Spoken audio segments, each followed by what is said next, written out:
जो खुदा से डरता है खुदा उससे मोहब्बत करता है। नबी का चचा अबू लहब कलमा नहीं पड़ा, रांदे दरगाह हुआ। काला कलोटा हजरत बिलाल हबसी ने कलमा पढ़ा, नबी का प्यारा हुआ। हमारी मोहब्बत तो यही है।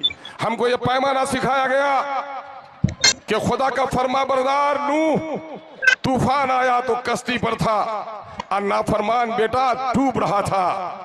नूह ने चाहा कि कश्ती पर सवार करें, खुदा ने कहा मोहब्बत का पैमाना तय कर लो, नूह मुझसे या नाफरमान बेटे से। अल्लाह ने कहा नहीं खुदा, हजरत नूह अलैहिस्सलाम ने कहा ए खुदा मैं तेरा बंदा तुझसे मोहब्बत करता हूँ, बेटे को छोड़ दिया। ये पैमाना हमें सिखाता है कि हम इंसाफ में, हक में, अपने रब के हुक्म में और अपने नबी की सुन्नतों में अपने भाई को तो छोड़ सकते हैं, लेकिन शरीयत का दामन कभी नहीं छोड़ सकते। शरीयत का दामन नहीं छोड़ सकते।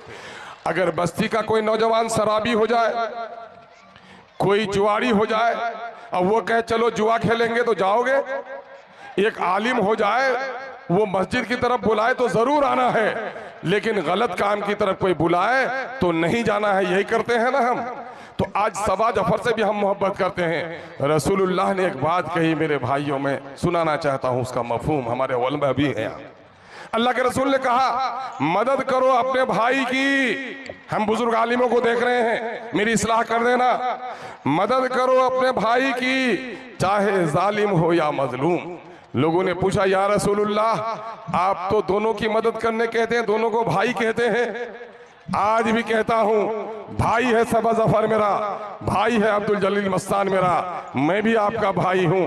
मदद करो तीनों भाई की। कैसे मदद करोगे? मदद करोगे अल्लाह के रसूल ने बताया। पूछा अल्लाह के रसूल से, ए अल्लाह के रसूल मजलूम रोएगा तो आंसू पूछेंगे, जख्मी होगा तो मरहम लगाएंगे, जालिम क्या, जालिम की तलवार टूट जाए तलवार दे देंगे? कहा नहीं, जिस हाथ से वो तलवार भाज रहा है उस बाजू को मरोड़ दो ताकि जुल्म से बच जाए और कल आखिरत में जहन्नम से बच जाए।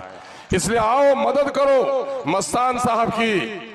कि चचा जान आप कहते हैं तो 3 लड़का है, अमोर का बेटा, अमोर का बेटा लड़ेगा। मैंने कहा अमोर का बेटा तो किशनगंज अमोर असेंबली किशनगंज पार्लियामेंट्री क्षेत्र में नहीं है। सही कहा, बात अगर बढ़ेगी तो दूर तलक जाएगी। कांग्रेस का झंडा लेकर तुम कहते हो अमोर का बेटा, तो फिर अपनी बड़ी नेत्री सोनिया गांधी के बारे में सवाल करे तो तुमको कैसा लगेगा? तुम्हारी जो अभी नेत्री है राहुल गांधी के बाद जो सबसे बड़ा लीडर है वो कौन है? प्रियंका गांधी। अब प्रियंका गांधी साहबा कहां से लड़के आई है? केरल